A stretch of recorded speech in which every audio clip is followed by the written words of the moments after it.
Start करते हैं जल्दी जल्दी गाइडेंस के चैप्टर 24 को, जो कि सर्कुलर शॉक से रिलेटेड है। अच्छा, this is one of the most important chapters from CBS. ठीक है, बहुत इंपॉर्टेंट चैप्टर है। इन सारा जो इंपॉर्टेंट क्वेश्चन है वो साथ साथ हम डिस्कस करते रहेंगे। तो स्टार्ट करते हैं। सबसे पहले सर्कुलेटरी शॉक क्या होता है? ब्लड फ्लो इतना कम हो जाए कि बॉडी के टिश्यूज डैमेज होना शुरू हो जाए, इसको हम कहते हैं सर्कुलेटरी शॉक। ठीक है जी। दो वजह, मतलब मेनली देखा जाए तो या तो कार्डियक आउटपुट कम होती है, ठीक, या वेन्स के अंदर ब्लड वेसल्स के अंदर कोई इशू आ रहा होता है। अब कार्डियक आउटपुट क्यों कम हो सकती है? नंबर एक रीजन कार्डियक एबनॉर्मेलिटीज, हार्ट सही से काम ही नहीं कर पा रहा, हार्ट के अंदर कोई एरिथमिया वगैरह आ गया, कोई इशू आ गया। ठीक, अगर तो सर्कुलेटरी शॉक की वजह यह है कि हार्ट सही से काम नहीं कर रहा है, ऐसे सर्कुलेटरी शॉक को हम कहते हैं कार्डियोजेनिक शॉक। डन हो गया। और दूसरी कार्डियक आउटपुट की कमी की वजह यह हो सकती है कि डिक्रीज वीनस रिटर्न, यानी हार्ट के अंदर ब्लड आ ही थोड़ा रहा है। क्यों थोड़ा आ रहा है? हो सकता है वैस्कुलर टोन कम हो सकता है ब्लड वॉल्यूम कम हो, बहरहाल हार्ट के अंदर ब्लड आ ही थोड़ा रहा है। तो ये दो वजह होगी कार्डियक आउटपुट कम होने की। ठीक हो गया। दूसरा आता है कि अगर सर्कुलेटरी शॉक में कार्डियक आउटपुट तो ठीक है, लेकिन कुछ और इश्यूज हैं। कैसे इश्यूज हैं? मिसाल के तौर पे कार्डियक आउटपुट ठीक है लेकिन एक्सेसिव मेटाबॉलिक रेट है, मेटाबॉलिज्म बहुत ज्यादा है, या कार्डियक आउटपुट ठीक है लेकिन परफ्यूजन पैटर्न सही नहीं है, प्रॉपर टिश्यूज तक ऑक्सीजन पहुंच नहीं पा रही, तो इशू आ सकते हैं। तो ये मुख्तलिफ 3-4 कॉजेज में देखिए सर्कुलेटरी शॉक के। आगे हम कॉजेज को डिटेल से डिस्कस करेंगे, यहाँ पे बस हमें कार्डियोजेनिक शॉक का पहले पता चल गया। आर्टीरियल प्रेशर को अकेला मिसलीडिंग हो सकता है, जरूरी नहीं है कि कार्डियक शॉक में आर्टीरियल प्रेशर डिक्रीज करे, हो भी सकता है कि आर्टीरियल प्रेशर डिक्रीज करे, और हो सकता है कि रिफ्लेक्सेस की वजह से आर्टीरियल प्रेशर नॉर्मल हो। इसलिए हम ये नहीं कह सकते कि हमेशा आर्टीरियल प्रेशर डिक्रीज करेगा। टिश्यू डिटोरिएशन, जब ये यहाँ पे वो बात करें विशियस साइकिल की, कि अक्सर कार्डियक शॉक में एक विशियस साइकिल चलना शुरू हो जाता है कि टिश्यू और डिटोरिएट कर रहे हैं, हार्ट वीक हो रहा है, जिसकी वजह से मजीद कार्डियक शॉक हो रहा है, और लटरम बटरम चक्कर चलता रहता है। स्टेजेस ऑफ शॉक, आला चैप्टर तो हमने ये स्टेजेस डिस्कस करती नहीं है। 3 स्टेजेस हैं। नॉन प्रोग्रेसिव स्टेज, वो स्टेज जिसमें बंदा मतलब कार्डियक शॉक प्रोग्रेस नहीं करता, बंदा थोड़ी देर बाद नॉर्मल हो जाता है। प्रोग्रेसिव स्टेज, वो स्टेज जिसमें अगर बंदे को उसके हाल पे छोड़ दोगे तो मर जाएगा, और अगर उसको ट्रीटमेंट देंगे, किसी ना किसी तरह से हम ट्रीट करेंगे, थेरेपी करेंगे, तो वो बंदा बच जाएगा। ठीक।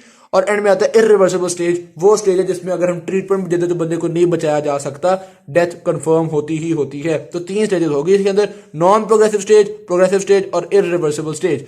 यही समझ लो चैप्टर के, मतलब आधे से ज्यादा चैप्टर में हमने यही 3 स्टेजेस को डिस्कस करना है। तो इंपॉर्टेंट है, ध्यान में रखना है आपने। सबसे पहले देखते हैं हाइपोवोलीमिया क्या होता है। ब्लड का वॉल्यूम कम हो जाए, इसको हम कहते हैं हाइपोवोलीमिया। मुख्तलिफ वजूहात से हो सकता है, हैमरेज हो सकती है, ब्लीडिंग हो सकती है, तो ब्लड का वॉल्यूम कम हो गया, कोई इंटरनल ब्लीडिंग हो गई है, अंदर ब्लड वेसल फट गई है, इंटरनल ब्लीडिंग से ये वायरल हो सकता है। मुख्तलिफ वजूहात से हैमरेज या हाइपोवोलीमिया हो सकता है। ठीक है। अब जब हाइपोवोलीमिया होता है तो एज ए रिजल्ट क्या होता है? बॉडी ब्लड का वॉल्यूम कम होता चला जा रहा है, कार्डियक आउटपुट फौरन कम होना शुरू हो जाता है। ठीक है। और आर्टीरियल प्रेशर भी कम होना शुरू हो जाता है, लेकिन आर्टीरियल प्रेशर के कम होने का पैटर्न थोड़ा फर्क है। क्यों फर्क है? ये देखो, थोड़ी देर तो आर्टीरियल प्रेशर नॉर्मल रहता है, उसके बाद कम होना शुरू होता है। ये जो इतनी देर नॉर्मल रहा है, इसकी क्या वजह है? सिंपैथेटिक नर्वस सिस्टम काम करता है। सिंपैथेटिक नर्वस सिस्टम आर्टेरियोल्स को कंस्ट्रक्ट करवाता है, वेन्स को कंस्ट्रक्ट करवाता है ताकि सर्कुलेशन में ज्यादा ब्लड आ सके, हार्ट की एक्टिविटी को इंक्रीज करता है। तो सिंपैथेटिक नर्वस सिस्टम की मुख्तलिफ मेहनत की वजह से ये जो आर्टेरियल प्रेशर ये काफी देर तक नॉर्मल रहता है। ठीक। अगर किसी बंदे में सिंपैथेटिक नर्वस सिस्टम ना हो तो वो बता रहे हैं कि थोड़ा सा ब्लड भी रिमूव करेंगे ना, 15 से 20% ब्लड भी रिमूव करेंगे तो बंदा अल्लाह को प्यारा हो जाएगा। तो इतना इंपॉर्टेंट होता है सिंपैथेटिक नर्वस सिस्टम। अच्छा, वैसे तो sympathetic nervous system cardiac output को भी कुछ ना कुछ नॉर्मल करता है, लेकिन sympathetic nervous system cardiac output को कम रेगुलेट करता है, आर्टीरियल प्रेशर को ज्यादा रेगुलेट करता है। ठीक। ये उन्होंने बताया greater effect of cardiac output जो है वो किसके लिए होता है? आर्टीरियल प्रेशर के लिए ज्यादा इफेक्ट होता है, कार्डियक आउटपुट मेंटेन करने के लिए भी इफेक्ट होता तो है, लेकिन थोड़ा। तो ये हमने देखा, इस वजह से आर्टीरियल प्रेशर इतनी देर रहा है, फिर कम होते होते हम देखते हैं दोबारा थोड़ी देर के लिए स्टेबलाइज होता है। ये जो सेकंड प्लेटू बन रहा है, इसकी क्या रीजन है? इसकी रीजन है सीएनएस इस्केमिक रिस्पांस। जब आखिरकार सीएनएस के अंदर ब्रेन वो चीजें कम होना शुरू होती है, तो सीएनएस इस्केमिक रिस्पांस की वजह से वेजोमोटर सेंटर काम करता है और यहाँ पे थोड़ी देर स्टेबलाइज करता है। इसीलिए चूंकि आखिर में एक आखिरी उम्मीद है, इसको हम लास्ट डिच स्टैंड भी कहते हैं। पीछे भी हम लास्ट डिच स्टैंड को स्टडी कर चुके हुए हैं, मेरे ख्याल चैप्टर नंबर 18 में सारा स्टडी किया है। प्रोटेक्शन ऑफ कोरोनरी से, हाँ, ये जब ब्लड फ्लो कम हो रहा होता है तो आखिर तक हम लोग कोरोनरी और सेरेब्रल ब्लड फ्लो को मेंटेन करने की कोशिश करते हैं। यदि सिंपैथेटिक नर्वस सिस्टम पूरी बॉडी में वेजो कंस्ट्रक्शन करवा रहा होता है, लेकिन ब्रेन और हार्ट की जो ब्लड वेसल्स हैं उनको नॉर्मल रखने की कोशिश की जा रही होती है। तो यहाँ तक तो हाइपोवोलीमिक शॉक का थोड़ा सा इंट्रोडक्शन उन्होंने दिया है, किस तरह आर्टीरियल प्रेशर मेंटेन रह रहा है, किस तरह कार्डियक आउटपुट कम हो रहा है। अब हम स्टार्ट करने लगे हैं ये प्रोग्रेसिव, नॉन प्रोग्रेसिव और इरिवर्सिबल। सबसे पहले progressive heart shock. Progressive heart shock में क्या क्या चीजें हैं जो बंदे को दोबारा सही कर लेती हैं, दोबारा बंदा चौकस हो जाता है। ठीक है। यानी कि ये आप देखते हैं जो ब्लैक कर्व में प्रोग्रेसिव की हैं, अचानक आर्टीरियल प्रेशर कम हुआ था लेकिन बंदा दोबारा नॉर्मलाइज हो जाता है आर्टीरियल प्रेशर। ये किस तरह से नॉर्मलाइज होता है, क्या चीजें होती हैं? यहाँ पे 7 चीजों का ताल्लुक है। नंबर 1, बेरोसेप्टर रिफ्लेक्स, प्रेशर कम होता है तो ये कहते हैं यार ब्लड प्रेशर कम हो रहा है, ब्रेन काम करता है। नंबर 2, सीनियर इस्केमिक रिस्पांस, अभी आपको बताया, जिसको लास्ट डिच स्टैंड भी कहते हैं। नंबर 3, रिवर्स स्ट्रेस रिलैक्सेशन, जो जब ब्लड कम होता है तो कैपिलरीज वगैरह, ब्लड वेसल वगैरह भी कंस्ट्रक्ट कर जाती हैं आर्टेरियल प्रेशर को इंक्रीज करने के लिए। नंबर 4, एंजियोटेंशन वगैरह किडनी के अंदर जो रीअब्जॉर्प्शन को कम कर दिया जाता है, रेनल एंजियोटेंशन वगैरह सिस्टम हो गया। नंबर 5, पिट्यूटरी ग्लैंड वेसोप्रेसिन या एडीएच जिसको हम कहते हैं वो रिलीज करता है, एक्सक्रीशन डिक्रीज कर दी गई, ब्लड वॉल्यूम इंक्रीज, ठीक है। फिर एड्रिनल मेडुला नॉरएपिनेफ्रिन ज्यादा रिलीज कर रहा है, नॉरएपिनेफ्रिन आपको पता है वेसोकंस्ट्रिक्शन करवाएगा, आर्टेरियल प्रेशर को रेज करेगा। और आखिर में आता है वो जो रेनिन एंजियोटेंसिन एल्डोस्टेरोन को रिलीज करवाता है, फिर एल्डोस्टेरोन और वो थर्स्ट सेंटर का जो एक्टिवेट होना, पूरा जो कंपनसेटरी मैकेनिज्म है, थर्स्ट सेंटर एक्टिवेट होता है, बंदा पानी भी ज्यादा पीता है, बंदा सॉल्ट का इंटेक भी ज्यादा करता है, ये सारी चीजें बंदे को कोशिश करती है कि ठीक रखें। ये सारा कुछ हम लोग पहले डिस्कस कर चुके हैं चैप्टर नंबर 19 में। अगर मैं आपको दिखाऊं, पेज कहाँ पे था, यहीं पे होगा, हाँ यहाँ पे देखिएगा। यहाँ पे हमने बात की थी कुछ सेकंड्स से मिनट्स में कौन कौन से मैकेनिज्म काम करते हैं, 2-3 मैकेनिज्म जिसको हमने फर्स्ट लाइन ऑफ डिफेंस पे, नहीं सॉरी, कुछ सेकंड में लाइन ऑफ डिफेंस फर्क चीज़ है। अच्छा, कुछ सेकंड में कौन चीज़ें काम करती हैं, फिर चंद मिनट में कौन सी चीज़ें काम करती हैं, और लॉन्ग टर्म कौन सी चीज़ें काम करती हैं। यहाँ भी ये चीज़ें, इन्हीं बातों का जिक्र कर रहे हैं। 30 सेकंड में कौन कौन चीज़ें काम कर रही हैं, 3 चीज़ें, बेरोरेसेप्टर रिफ्लेक्स, सीएनएस इस्केमिक रिस्पॉन्स और एड्रिनल मेडुला का काम, ठीक है, जो कि मतलब आमतौर पे जो नर्वस सिस्टम से रिलेटेड है वो फौरी काम करती है, ठीक हो गया। नंबर 2, अच्छा सेकंड में ये हो गया। फिर फ्यू मिनट्स में कौन कौन सी चीजें काम करती हैं, ये जो वेसोप्रेसिन का रिलीज हुआ था पोस्टीरियर पिट्यूटरी से, ये काम करता है। रेनिन जो रिलीज होता है किडनी से और रीअब्जॉर्प्शन बढ़ाता है, ये काम करता है। और रिवर्स स्ट्रेस रिलैक्सेशन होता है, ये काम करता है फ्यू मिनट्स में। और आखिर में लॉन्ग टर्म क्या काम हो रहा था, ये कंपनसेटरी मैकेनिज्म, ठीक है। तो ये बात हमने बता दी 30 सेकंड में, और फिर कुछ मिनट से 1 घंटे में, और फिर कई दिनों में क्या चीजें काम करती हैं। यहां तक हमने देख लिया नॉन प्रोग्रेसिव शॉक, इन 7 चीजों की वजह से बंदा बच जाता है, कहानी खत्म। अब देखते हैं प्रोग्रेसिव शॉक क्या चीजें होती हैं जो बंदा मरता चला जाता है, मतलब विशेष साइकिल चलता चला जाता है और बंदे की डेथ कॉज करता है। वो क्या क्या चीजें होती हैं, वो क्या क्या नुकसान होते हैं। Number 1, cardiac depression, blood flow कम हुआ है, हार्ट को भी कम ब्लड फ्लो मिल रहा है, हार्ट ने और अपना काम करना छोड़ दिया है क्योंकि उसको ब्लड फ्लो कम मिल रहा है, उसको ऑक्सीजन कम मिल रही है, तो हार्ट का काम भी डिटोरिएट करना शुरू कर देता है। तो कार्डियक डिप्रेशन की वजह से बंदा बिल्कुल ही रह गया। वेजोमोटर फेलियर, ब्रेन के अंदर ब्लड कम जा रहा है, वेजोमोटर सेंटर के पास ब्लड कम जा रहा है, वेजोमोटर सेंटर ब्लड वेसल्स को कंस्ट्रिक्ट नहीं कर पा रहा, लो जी वेजो कंस्ट्रिक्शन भी गई तो बंदा ही गया। ब्लॉकेजेस, ब्लड स्लो इतना हो गया है, इतना स्लो ट्रेवल करता है कि ब्लॉकेजेस पैदा होना शुरू होती हैं। ब्लॉकेजेस पैदा करने की वजह से ब्लड के सर्कुलेशन में और ज्यादा मसले आ गए। इंक्रीज कैपिलरी परमेबिलिटी, जब फ्लूइड के मसल्स को ऑक्सीजन नहीं मिल रही, वो मसल कॉन्ट्रैक्ट नहीं कर पा रहे, वेजो कंस्ट्रिक्शन नहीं हो रही, परमेबिलिटी इंक्रीज कर गई है। जब परमेबिलिटी भी इंक्रीज कर गई है तो फ्लूइड कैपिलरी से बाहर निकलना शुरू हो जाएगा, ब्लड का वॉल्यूम और थोड़ा हो गया। इस्कीमिक टिश्यूज, जिन टिश्यूज को ऑक्सीजन कम मिल रही है वो टॉक्सिक सब्सटेंसेस भी रिलीज करना शुरू कर देंगे, और मसला बन गया। कार्डियक डिप्रेशन बाय एंडोटॉक्सिन, ये जो टॉक्सिक सब्सटेंसेस इसने रिलीज किए थे, जैसे मिसाल के तौर पे एंडोटॉक्सिन, ये एंडोटॉक्सिन और मसले करते हैं, ये कार्डियक डिप्रेशन भी करते हैं, हार्ट को भी स्लो करते हैं। लो जी, और मसले मसाइल बन गए। आगे सेलुलर डिटोरिएशन, सेल्स को ऑक्सीजन नहीं मिल रही, एज अ रिजल्ट सेल और काम खराब कर देते हैं। मतलब सेल्स किस तरह से डिटोरिएट हो रही है सर्कुलेटरी शॉक में। नंबर 1, एटीपी कम है तो उनके वो जो पंप्स होते हैं सोडियम पोटेशियम पंप्स, वो सही से काम नहीं कर पा रहे। नंबर 2, माइटोकॉन्ड्रिया सही से काम नहीं कर पा रहा, वो एटीपी सही से प्रोड्यूस ही नहीं कर पा रहा। नंबर 3, जो एंजाइम्स होते हैं लाइसोसोम्स के अंदर, वो लाइसोसोम से बाहर आ जाते हैं बेचारे, वो भी खराब हो गया एक्शन। और नंबर 4, हार्मोन्स अपने सही से एक्शन भी नहीं कर पा रहे, ठीक है। तो ये सेल्स की डिटोरिएशन होना शुरू हो जाती है। मुख्तलिफ जगह पे इन डिटोरिएशन के बड़े नुकसान होते हैं। लिवर में डिटोरिएशन होगी तो डिटॉक्सिफिकेशन नहीं हो सकेगी, लंग में होगी तो प्रॉपर ऑक्सीजनेशन ऑफ ब्लड नहीं हो सकेगी, हार्ट में होगी तो आपको पता है प्रॉपर पंपिंग नहीं हो सकेगी। तो सेल डिटोरिएशन एक चीज आ गई। फिर और क्या मसले आते हैं जी, पैची एरियाज ऑफ नेक्रोसिस, किसी जगह पे प्रॉपर ऑक्सीजन पहुंच रही है, किसी जगह पे नहीं पहुंच रही, जिसकी वजह से पैचेस ऑफ डेड सेल्स बनना शुरू होते हैं। किसी जगह पे डेथ होना शुरू हो गई है, नेक्रोसिस होना शुरू हो गया, किसी जगह पे नेक्रोसिस नहीं है। मुख्तलिफ जगह पे नेक्रोसिस होते हैं, हार्ट के अंदर भी होता है, लंग के अंदर भी होता है। यहाँ पे लंग्स के नेक्रोसिस को उन्होंने कहा है कि लंग्स के नेक्रोसिस को हम शॉक लंग सिंड्रोम भी कहते हैं। मतलब इसमें रेस्पिरेटरी डिस्ट्रेस आना शुरू होता है, डेथ हो सकती है कुछ दिनों बाद, तो इसको हम शॉक लंग सिंड्रोम भी कहते हैं, ठीक। और क्या क्या मसले आते हैं, ये बहुत ज्यादा सारे मसले हो गए हैं। ये 1 2 3 4 5 6 7 8 9 इश्यूज हैं हमारे पास, ठीक है। ऑलराइट, आखिरी मसला है एसिडोसिस।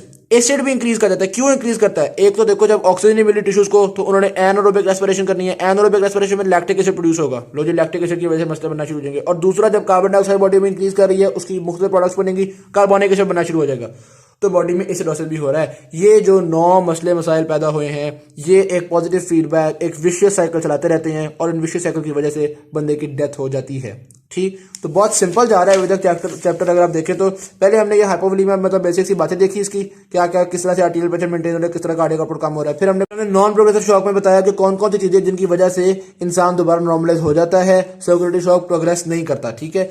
फिर हमने प्रोग्रेसिव शॉक में बताया कि क्या क्या चीज़ें हैं कि इंसान विशियस साइकिल में चला जाता है और डेथ कॉज होती है। तो ये भी हमने 9 चीज़ें स्टडी कर ली। अब आते हैं हम इरिवर्सिबल शॉक की तरफ। इरिवर्सिबल शॉक में वो ये बता रहे हैं कि कुछ भी कर लो बंदा नहीं बच पाएगा। अगर हम इवन ब्लड ट्रांसफ्यूजन भी कर लें तो टेम्परेरीली बंदे का बेहतर हो पाता है आर्टीरियल प्रेशर। हमने मतलब ब्लड की ट्रांसफ्यूजन कर दिया, टेम्परेरीली बेहतर हो पा रहा है, लेकिन टेम्परेरीली बेहतर होने के बावजूद भी अल्टीमेटली वो दोबारा डेथ कॉज हो जाएगी। क्या है बेसिकली सेलुलर एनर्जी जो है वही कम हो चुकी हुई है, एडेनोसिन का लॉस हो चुका है। जब एडेनोसिन का लॉस होता है तो पता है एडेनोसिन को दोबारा बनने में काफी टाइम लगता है, ठीक है। तो वो मतलब अब उम्मीद नहीं रह गई भी। तो ये मुख्तलिफ कंडीशन है। एडेनोसिन की कमी आप खासतौर पर बता सकते हैं कि नॉन तो ये इरिवर्सिबल क्यों होता है, क्योंकि एडेनोसिन की कमी हो चुकी हुई है, depletion of cellular high energy हो चुकी हुई है। तो ये 2-3 बातें अगर आप लिख देंगे तो काम डन है। और कॉन्सेप्ट आपको पता है कि इसमें कुछ भी कर ले बंदे को हम बचा नहीं सकते। ठीक होगी बात। यहां तक हमने तीनों स्टेजेस को डिस्कस कर लिया, नॉन प्रोग्रेसिव, प्रोग्रेसिव और इरिवर्सिबल। ठीक, अब हम मुख्तलिफ कॉजेस देखते हैं। हाइपोवोलेमिक शॉक क्यों हो रहा है? प्लाज्मा लॉस की वजह से। प्लाज्मा लॉस क्यों होता है? पीछे हमने कहा था ब्लीडिंग हो सकती है, इंटरनल ब्लीडिंग यानी हैमरेज वगैरह हो सकती है। यहाँ पे कुछ और फैक्टर्स को डिस्कस करना है। ये जो कॉजेज है ना ये इंपॉर्टेंट होते हैं। किस तरह इंपॉर्टेंट होते हैं? बेसिकली वो ना आपसे क्लिनिकल पूछ लेते हैं। वो कहते हैं कि एक बंदे को मिसाल के तौर पर कॉज है सोयर बर्न्स, तो सोयर बर्न्स या वजह से किस तरह का शॉक आया है तो आपने को बताना होता है। तो इसलिए आपको ना ये जो कॉजेज हैं ये क्लिनिकल्स के लिए पता होना चाहिए, ताकि जब एसक्यू में क्वेश्चन है तो आप उसको आंसर कर सकें। सबसे पहले देखिए इंटेस्टिनल ऑब्स्ट्रक्शंस। जब इंटेस्टिनल ऑब्स्ट्रक्शंस होंगी तो मुख्तलिफ जगह पे ब्लॉक्स प्रोड्यूस होना शुरू हो जाएंगे। विनस ब्लड जो है वो एक्यूमुलेट होना शुरू हो जाएगा। ब्लड जो है वो वेन से मतलब कैपिलरी वगैरह में प्रेशर इंक्रीज कर गया ना, इसलिए ब्लड कैपिलरी से बाहर आना शुरू हो जाएगा, प्लाज्मा लॉस हो गया। नंबर 2 सोयर बर्न्स, स्किन के पास बर्न्स होते हैं, उससे भी प्लाज्मा लॉस हो जाता है। Number 3 dehydration. मुख्तलिफ वजूहात से अगर डिहाइड्रेशन हो रही है, कोई एक्सेसिव स्वेटिंग है, fluid loss due to diarrhoea है, या बंदा पानी पी ही कम रहा है, कोई ऐसे इश्यूज आ गए हैं, तो डिहाइड्रेशन की वजह से भी प्लाज्मा लॉस, ब्लड के अंदर प्लाज्मा कम हो गया। और ये आखिर में कॉज बताया हुआ है उन्होंने ट्रॉमा। ठीक है, किसी ट्रॉमे की वजह से भी इंटरनल ब्लीडिंग हो सकती है, कोई हैमरेज हो सकता है, कोई शॉक्स ऐसे होते हैं कि जिनमें सिंपली हाइपोवोलेमिक शॉक हो जाता है। ठीक है, हाइपोवोलेमिक शॉक के बाद आता है न्यूरोजेनिक शॉक। ये दो सबसे इंपॉर्टेंट शॉक्स हैं, हाइपोवोलेमिक और न्यूरोजेनिक। एचक्यूज के हवाले से सबसे इंपॉर्टेंट है ये। ठीक होगी बात। न्यूरोजेनिक शॉक में बेसिकली ये होता ही है कि जो वेजोमोटर सेंटर ने या जो आपके ब्रेन ने एक वेजोमोटर टोन डेवलप की हुई होती है, साइड ब्लड वेसल को थोड़ा कंस्ट्रिक्ट करवाया होता है, वो खत्म हो जाती है, ब्लड वेसल्स डायलेट कर जाती हैं, वेन के अंदर ब्लड जमा होना शुरू होता है, वेनस पूलिंग होता है, ब्लड शुरू होती है। ये मुख्तलिफ इशूज होते हैं जो कि आर्टीरियल प्रेशर को कम करवा देते हैं। न्यूरोजेनिक शॉक हो गया, कहानी खत्म। ठीक है, क्यों हो सकता है न्यूरोजेनिक शॉक? या तो डीप जनरल एनेस्थीसिया इतना ज्यादा दे दिया है, स्पाइनल एनेस्थीसिया के कुछ ऐसे इफेक्ट्स हो गए हैं कि वेजोमोटर सेंटर जो है वो काम करना छोड़ दिए, ब्रेन डैमेज होना शुरू हो गया, ब्रेन तक ऑक्सीजन नहीं पहुंची तो ब्रेन डैमेज हो गया। तो ये रीजन हो सकते हैं न्यूरोजेनिक शॉक की। अच्छा, अब मैं आपको क्वेश्चन दिखाता हूँ न्यूरोजेनिक शॉक और हाइपोवोलेमिक शॉक के। इतने ज्यादा इंपॉर्टेंट है ये क्वेश्चन। हाइपोवोलेमिक शॉक के आम तौर पे जो ना वो क्लिनिकल होते हैं। किस तरह के? ये देखो, मिडिल एज मैन है, बाइसाइकिल चला रहा था, स्पीडी कार से उसका एक्सीडेंट हो गया, उसकी बहुत ब्लीडिंग हो गई, अब वो हॉस्पिटल पहुंचा, उसको क्या है, कौन सा शॉक है? ब्लीडिंग हुई है ना, ब्लड का वॉल्यूम कम हो गया तो हाइपोवोलेमिक शॉक। इसी तरह से आगे enumerate causes and features of neurogenic shock. ठीक हो गया। ये जो कॉजेज हैं ये 3 कॉजेज आपने इसमें लिखने हैं, और फीचर्स क्या होते हैं वो विनस पूलिंग वगैरह। उसके अलावा आगे चलते हैं। मैंने आपको बताया 24 बहुत इंपॉर्टेंट है, जिसमें से बहुत से क्वेश्चंस आए हुए होते हैं। ये देखें, फिर उन्होंने पूछा हुआ है विद वेगल सिनकोप और 3 features of hypovolaemic shock. With vagal syncope पिछले चैप्टर में हमें पता है कि वो जब बंदा बेहोश हो जाता है, फेंटिंग होती है, हार्ट की तरफ ब्रेन की तरफ ऑक्सीजन नहीं पहुंच रही होती उसकी वजह से। अच्छा, फिर यहाँ पे देखें right note on neurogenic shock. ठीक है, आप देख रहे हैं ना ये कितने ज्यादा इंपॉर्टेंट न्यूरोजेनिक शॉक और हाइपोवोलेमिक शॉक। ऑल राइट, यहाँ पे फिर आ गया व्हाट इज न्यूरोजेनिक शॉक, उसको उन्होंने एक्सप्लेन किया है, वही उसके कॉजेज। अच्छा, न्यूरोजेनिक शॉक तो छोटा सा भी बहुत है लेकिन इंपॉर्टेंट है। यहाँ पे फिर पूरी क्लिनिकल बताया हुआ है। एक बंदा था, इंजरी हो गई, नियर बाय हॉस्पिटल में घंटे देर से पहुंचा, वो उसमें जो पल्स थी वो इतनी है, उसकी ब्लड प्रेशर इतना है, क्या मसला है? Hypovolaemic shock. तो हाइपोवोलेमिक शॉक के लिए आमतौर पे क्लिनिकल आता है। यहाँ पे फिर क्लिनिकल आया हुआ है, मिडिल एज मैन था, ये हुआ वो हुआ, उसके इशू हो गए, अब वो ठंडे पड़ गए हाथ उसके, क्या मसला है? Hypovolaemic shock. तो ये मैंने आपको दिखाने के लिए कि क्या इनकी इंपॉर्टेंस है और किस तरह के क्वेश्चन यहाँ से आते हैं। ये फिर देखें क्वेश्चन थोड़ा डिफरेंट तरह के देखें। पहले सर्कुलेटरी शॉक की डेफिनेशन, फिर वो बता रहे हैं कि कौन सी स्टेज है, प्रोग्रेसिव स्टेज है, वेजोमोटर फेलियर हो चुका है, ये इश्यूज हैं, हैमरेज भी है, हाइपोवोलेमिया। अब आप उसके बारे में उसके मैकेनिज्म वगैरह एक्सप्लेन करेंगे। ठीक है, बस यही था। तो ये क्वेश्चन से मेरा ख्याल है कि एक ना बंदे को आइडिया होता है कि यार किस तरह के सवाल यहाँ से आ सकते हैं। उसके बाद आगे चलते हैं हम, ये दो हमने इंपॉर्टेंट शॉक्स पढ़ लिए। उसके बाद आते हैं एनाफाइलैक्टिक शॉक। इसमें एनाफाइलैक्सिस क्या होता है कि कोई एलर्जिक कंडीशन प्रोड्यूस हो जाती है, बॉडी बहुत ज्यादा रिएक्ट कर जाती है, तो एनाफाइलैक्सिस हो जाता है। इसमें भी होना यही है कि हिस्टामिन रिलीज हो जाना है। हिस्टामिन रिलीज होकर जो स्वेलिंग वाले काम होते हैं वही वाले काम करने हैं। वैस्कुलर कैपेसिटी को इंक्रीज करना है, वैस्कुलर परमिबिलिटी को इंक्रीज करना है, ब्लड फ्लो को इंक्रीज करना है। इन चीजों की वजह से स्वेलिंग होगी या इन चीजों की वजह से प्लाज्मा कम हो जाएगा। ठीक है। सेप्टिक शॉक, इसके अंदर कोई टॉक्सिन्स हैं जो बॉडी के अंदर आ गए हुए हैं, कोई बाहर से कोई इन्वेजन ऐसी हुई है कि जिन्होंने बॉडी के अंदर मतलब टॉक्सिन्स आ गए हैं, उन टॉक्सिन्स की वजह से ये इशू आ रहे होते हैं हमारे पास। अच्छा, ये टॉक्सिन्स मुख्तलिफ जगह से एंटर हो जाते हैं। इन्फेक्शन फ्रॉम यूट्रस हो सकती है, फेलोपियन ट्यूब हो सकती है जो पहले उन्होंने बताया, पेरिटोनाइटिस में। ठीक है, पेरिटोनियम के अंदर इशू आ रहा है, या पेरिटोनियम के अंदर जीआईटी से कोई एंटर हो गया टॉक्सिन्स, वहां से इशू आ सकता है। या जनरलाइज बॉडी इन्फेक्शन है, कोई स्किन के ऊपर कोई ऐसे जर्म्स आए हुए थे, उनकी वजह से कोई इशू हो गया है। किडनी से कोई जर्म, यूरिनरी ट्रैक के थ्रू वहां से कुछ जर्म्स आ जाएं तो वो भी इशू कॉज कर सकते हैं। और इसी तरह से गैस, गैंग्रीन का उन्होंने जिक्र किया हुआ है कि ये भी इन्फेक्शन होती हैं, और मुख्तलिफ तरह की इन्फेक्शन मुख्तलिफ तरह के ऑर्गन से आके सेप्टिक शॉक कॉज कर सकती हैं। सेप्टिक शॉक में क्या होगा, स्पेशल फीचर्स क्या है उसके, हाई फीवर होगा, वेज़ोडाइलेशन होगी, कार्डियक आउटपुट कम हो जाएगी, ब्लड फ्लो बहुत स्लो हो जाएगा, और एक बड़ी मजेदार चीज है, माइक्रो ब्लड क्लॉट्स डेवलप होना शुरू हो जाएंगे। जाहिर बात है, केमिकल्स, बड़े हार्मफुल केमिकल्स आए हैं, वो क्लॉट्स डेवलप करेंगे। बाकी जो चीजें वो तो बड़ी सिंपल है ना, slowing of blood, cardiac output का कम होना, वेज़ोडाइलेशन, ये तो तकरीबन सारे शॉक्स में ही है। ठीक है। बाकी हाई फीवर और छोटे छोटे ब्लड क्लॉट्स का प्रोड्यूस होना, ये छोटे छोटे ब्लड क्लॉट्स का प्रोड्यूस होना, इसको कहते हैं डिससेमिनेशन इंट्रावैस्कुलर कोएगुलेशन। ठीक, तो डिससेमिनेशन इंट्रावैस्कुलर कोएगुलेशन किसमें होती है, सेप्टिक शॉक में। डन होगी बात, आगे हम देखते हैं ट्रीटमेंट किस तरह से करते हैं। या तो रिप्लेसमेंट कर दो, भाई ब्लड डाल दो बंदे के अंदर अगर कम है, प्लाज्मा डाल दो अगर बंदे के अंदर कम है, या अगर कोई मसला ऐसा कि प्लाज्मा भी नहीं डाल सकते हम, तो फिर कोई ऐसा सोल्यूशन डाल दो, तो कम से कम वॉल्यूम तो इंक्रीज कर देना। कोई डेक्स्टर सोल्यूशन डाल देते हैं हम, कोई सोल्यूशन डाल दो, लेकिन उस सोल्यूशन के अंदर पर्टिकुलर खसूसियात होनी चाहिए, सिंपली पानी ना डाल देना। क्या खसूसियात होनी चाहिए, नंबर एक, वो कैपिलरी से बाहर ना निकले, नंबर दो, नॉन टॉक्सिक ना हो, यही ना हो कि आप जो सोल्यूशन डालो वही आगे तबाही मचा दे, और नंबर तीन, उसके अंदर अप्रोप्रिएट इलेक्ट्रोलाइट्स हो, पीएच वगैरह उसकी मेंटेन हो। तो ये तीन चार खसूसियात देख के कुछ सोल्यूशन डाल दो यार, कुछ कर दो, लेकिन वॉल्यूम को इंक्रीज कर लो। ठीक हो गया, ये तो एक तरीका हो गया था हाइपोवोलेमिक शॉक के लिए। खास तौर पे अगर न्यूरोजेनिक शॉक है, एनाफिलैक्टिक शॉक है, कोई ऐसा काम हुआ है, तो फिर हम यूज करते हैं सिंपैथोमिमेटिक ड्रग्स। सिंपैथोमिमेटिक ड्रग्स क्या करते हैं, ये सिंपली सिंपैथेटिक नर्वस सिस्टम वाला काम करते हैं, इन्हें वेजो कंस्ट्रिक्शन वगैरह करवाते हैं, और जो सिंपैथेटिक नर्वस सिस्टम में काम किए थे वही काम इनके होते हैं। ठीक है, तो ये खास तौर पर जब न्यूरोजेनिक शॉक है जिसमें वेजो कंस्ट्रिक्शन खत्म हो गई है, तो ये वहां पे बड़े काम के होते हैं। तो अगर ट्रीटमेंट की बात की जाए ना, आगे हम एक दो और ट्रीटमेंट में देखते हैं कि सर की पोजीशन को नीचे रखो ताकि ब्रेन तक ऑक्सीजन पहुंच सके, ऑक्सीजन थेरेपी, बंदे को ब्रीथ प्योर ऑक्सीजन करवाओ ताकि उसके अंदर इस्कीमिया वगैरह कम से कम किया जा सके, ग्लूकोकार्टिकॉइड। लेकिन ये में देखते हैं मेनली दो ट्रीटमेंट्स हैं। मेनली अगर देखा जाए ना, ब्रॉडली क्लासिफाई की जाए तो एक सिंपैथोमिमेटिक ड्रग्स को यूज कर रहे हैं और दूसरा रिप्लेसमेंट थेरेपी। हाइपोवोलेमिक शॉक वगैरह होगा तो ये बेहतर है, और अगर न्यूरोजेनिक एनाफिलैक्टिक शॉक वगैरह तो उसमें ये बेहतर है, सेप्टिक शॉक वगैरह में भी। अच्छा, अब हम देखते हैं ग्लूकोकोराकॉइड्स। बाकी हेड डाउन पोजीशन को समझ में आ गई है, हेड को नीचे रखते हैं हम, ऑक्सीजन थेरेपी, प्योर ऑक्सीजन या मोर कंसंट्रेशन ऑफ ऑक्सीजन ब्रीथ करवाते हैं। ट्रीटमेंट विद ग्लूकोकोराकॉइड्स, इसमें हम क्या करते हैं, ग्लूकोकोराकॉइड्स को बॉडी के अंदर ऐड करते हैं। उसकी वजह से क्या होता है, हार्ट की स्ट्रेंथ इंक्रीज करती है। जो लाइसोसोम्स थे, जो हमने सेल डिटोरिएशन में पढ़ा था ना कि लाइसोसोम्स टूटना शुरू हो जाते हैं यहाँ पे, ठीक है, वो लाइसोसोम्स नहीं टूटते, स्टेबलाइज हो जाते हैं लाइसोसोम्स, और थोड़ा बहुत मेटाबॉलिज्म ग्लूकोज सेल के अंदर बेहतर हो जाता है। तो ग्लूकोकोराकॉइड्स डालने से मुख्तलिफ चीजें बेहतर होती हैं। डन। सर्कुलेटरी अरेस्ट, पहले हमने कार्डियक अरेस्ट पढ़ा था। अगर हार्ट बिल्कुल रुक जाए उसको कहते हैं कार्डियक अरेस्ट। अगर सर्कुलेटरी सिस्टम के अंदर ब्लड बिल्कुल रुक की जाए, स्लो नहीं, रुक की जाए, उसको हम कहते हैं सर्कुलेटरी अरेस्ट। उसकी रीजन कार्डियक अरेस्ट हो सकती है, या तो हार्ट रुक गया, या वेंट्रिकुलर फिब्रिलेशन होती है, कोई ऐसा मसला होगा जिसकी वजह से सर्कुलेशन बिल्कुल खत्म हो गई है। ठीक होगी बात। इनके ऊपर क्या इफेक्ट होते हैं, आमतौर पे 5 से 8 मिनट अगर इस तरह का रहे तो ब्रेन को हाइपोक्सिया फेस कर, मतलब इस हाइपोक्सिया के अंदर ब्रेन डैमेज होना शुरू हो जाता है। एक नॉर्मल इंसान के अंदर ब्रेन फारिग होना शुरू हो जाता है। लेकिन वो कह रहे हैं ज्यादा डर हमें हाइपोक्सिया से नहीं होता, ज्यादा डर इस चीज से होता है कि जब ब्लड रुका होता है तो क्लॉट्स पैदा होना शुरू होते हैं, और ये क्लॉट्स बहुत डेंजरस होते हैं ब्रेन के लिए। तो यही बातें थी, और आप इस चैनल को पैट्रियन के थ्रू सपोर्ट कर सकते हैं, जिसका लिंक नीचे डिस्क्रिप्शन में दिया हुआ है।